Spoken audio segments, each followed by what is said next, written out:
pratique à cheval. Alors l'enseignement de cet art martial, il se donne en région namuroise, à Mornimont, vous allez le voir tout de suite, c'est plutôt un art martial spectaculaire.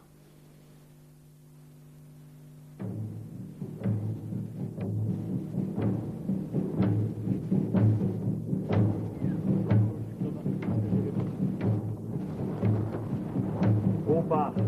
Max, non pas. Pas le beau. Bien joué, ça va bien. Bon, faut que ça avance autrement que ça, hein.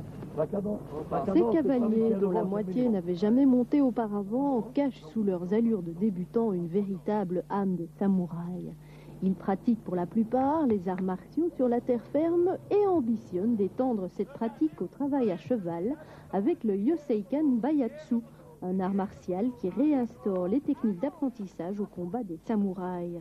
Et pour la première fois en Belgique, un stage de Yoseikan Baiatsu se donnait au manège du Cheval Roi à Mornimont. Alors c'est la première fois qu'a lieu ce genre de stage. Expliquez-nous un petit peu de quoi il s'agit exactement. Eh bien donc un stage de Yoseikan Baiatsu. Donc il s'agit d'une technique où on travaille les arts martiaux à cheval. Cet art martial a été créé par le maître Mochizuki, qui était installé en France.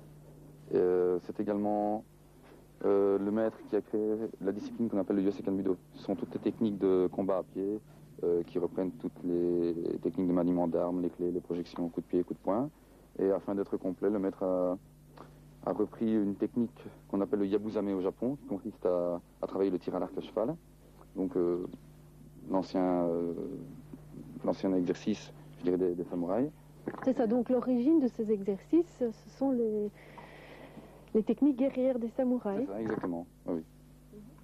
Alors vous, comment vous est venue cette passion? Eh bien, j'ai fait l'année dernière un stage de formation avec le maître japonais en France. Et bon, c'était plutôt sur base d'un défi que j'ai créé le Bajutsu ici, parce que bon, il m'a un petit peu défié de refaire la même chose en Belgique. Et bon, j'ai relevé le défi et au mois de février, on a monté ça ici. Donc c'est tout nouveau. Contrairement à ce que l'on pourrait croire, les cavaliers débutants accélèrent leur apprentissage équestre en pratiquant en même temps l'art martial. Les exercices et le maniement des armes viennent en quelque sorte détourner leur attention du cheval et ils finissent par trouver une équitation toute naturelle. C'est plutôt un jeu, on joue à Shogun ou c'est le plaisir de monter à cheval? Au départ, oui, c'est plus un jeu parce que bon, je dirais avant d'être vraiment un expert, de bien maîtriser toutes les techniques, de bien savoir déjà être un bon cavalier, au départ, on le prend comme amusement. Bon, vous avez vu les Suisses ici qui débutent, bon, eux, ils font ça pour s'amuser, ça s'arrête là. Mais bon, sinon, la finalité de cette discipline, c'est un petit peu la finalité qu'on retrouve dans les autres arts martiaux, c'est-à-dire une certaine philosophie, une maîtrise de soi. Et bon, ici, ça demande certainement plus long apprentissage qu'à pied. Plusieurs sortes d'exercices sont proposés, du plus simple au plus complexe, selon les aptitudes du cavalier.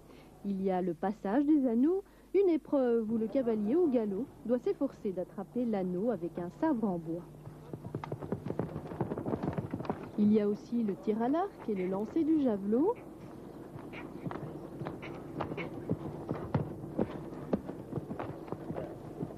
Et puis, pour les cavaliers confirmés et un rien casse-cou, il y a la voltige.